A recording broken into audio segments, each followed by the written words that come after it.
ஒளியின் வழி. ரங்கன் அதிகாலை 4 மணிக்கே எழுந்து விட்டான். புறநகர் பகுதியில் உள்ள அவனது சிறிய வீட்டில் இன்னும் குழந்தைகள் தூங்கிக் கொண்டு இருந்தனர். அவன் மனைவி மாலதி மூச்சு விடாமல் சமையலறையில் வேலை செய்து கொண்டிருந்தாள். இன்று மீட்டிங் இருக்கு, தாமதமாகிவிடக் கூடாது என்று சொல்லிவிட்டு ரங்கன் வீட்டை விட்டு வெளியேறினான். அவனுக்கு வயது 42. ஒரு தனியார் நிறுவனத்தில் 15 வருடங்களாக பணிபுரிந்து வரும் ஊழியர்.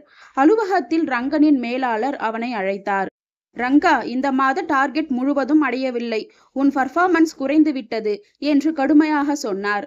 ரங்கன் மௌனமாக நின்றான். அவன் கடந்த மாதம் தனது தாயின் இறுதி சடங்குகளுக்காக லீவ் எடுத்திருந்தான். ஆனால் அதை எடுத்து சொல்ல அவனுக்கு தைரியம் இல்லை. மாலை 8 மணி, மழை கொட்டி இருந்தது. ரங்கன் பஸ்ஸில் ஏறினான். அவனது மொபைல் ரிங் ஆயிற்று. மனைவி மாலதி அழைத்திருந்தாள். குழந்தைகள் உன்னை காணாமல் அழுகின்றார்கள். இன்று மகளின் பள்ளி விழா, நீ வரமாட்டாய் என்று சொல்லிவிட்டாய் என்று மாலதியின் குரல் வருத்தத்துடன் ஒலித்தது. ரங்கனின் இதயம் பதை பதைத்தது.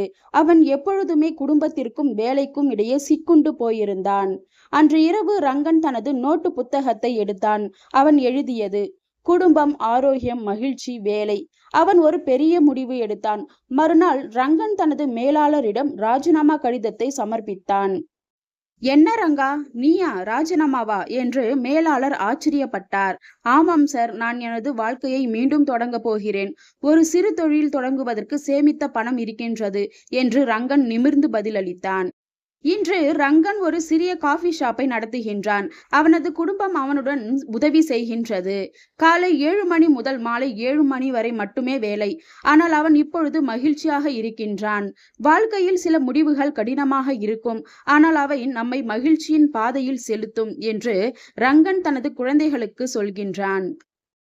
வேலை என்பது வாழ்க்கையின் ஒரு பகுதி மட்டுமே, ஆனால் அதுவே வாழ்க்கை அல்ல. துணிவான முடிவுகள் எப்பொழுதும் முக்கியம். குடும்பம் முதலிடம். இந்த கதை பல ஊழியர்களின் நிஜ வாழ்க்கையின் சிக்கல்களை பிரதிபலிக்கின்றது. இதே போல சூப்பரான ஸ்டோரிஸ் கேட்கணுமா? அப்ப என்னோட சேனலை சப்ஸ்கிரைப் பண்ணிக்கோங்க. அடுத்த ஸ்டோரியில சந்திக்கலாம். பாய்.